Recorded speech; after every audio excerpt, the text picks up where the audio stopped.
Friends, welcome to citrus silencers. இன்றைக்கி ஒரு குயிக்கான ஒரு சிக்கன் ஃப்ரை ரெசிபி நம்ம எப்படின்னு பார்க்கலாம்.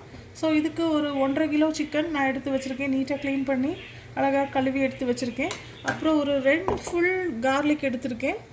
ஏன்னா நமக்கு பூண்டு நான் போட்டால் ரொம்ப டேஸ்ட்டாக இருக்கும். ஸோ முழு பூண்டு அதில் வந்து 2 பாட் எடுத்திருக்கேன். அதை ஃபுல்லாக உடச்சி வரும்போது நமக்கு இவ்வளோ பூண்டு வந்திருக்கு. ஸோ இந்த பூண்டு ஃபுல்லாக உடச்சி இப்போ அரைக்க போகிறேன்.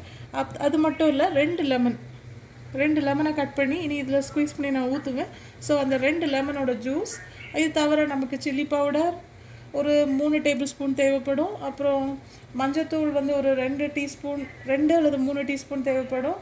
கொத்தமல்லி தூள் 2 டேபிள் ஸ்பூன். அப்புறம் ஜீரகத்தூள் 1 டேபிள் ஸ்பூன். அப்புறம் பெப்பர் பவுடர் 1 டேபிள் ஸ்பூன். அப்புறம் கரம் மசாலா பவுடர் 1 டேபிள் ஸ்பூன். அப்புறம் உப்பு.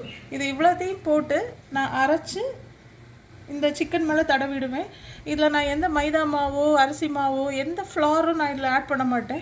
இது ஒரு சிம்பிளான சிக்கன் ஃப்ரை தான். ஒன் அண்ட் ஒன்லி மசாலாஸ் தான். பூண்டு, நம்ம லெமன், அப்புறம் நம்ம வீட்டில் இருக்க normal masala, chilli powder, pepper powder, turmeric powder, cumin powder, coriander powder, garam masala powder, உப்பு, இவ்வளோ தான் போட்டு மிக்சியில் போட்டு அரைச்சி அது ஒரு பேஸ்ட் மாதிரி வந்துடும்.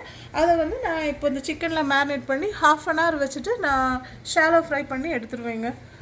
ஓகே ஃப்ரெண்ட்ஸ், இதோட டீட்டெயில் வீடியோவை இதோட நான் அந்த லிங்க் அட்டாச் பண்ணியிருக்கேன். நீங்கள் பார்த்துக்கோங்க. Okay friends, thank you.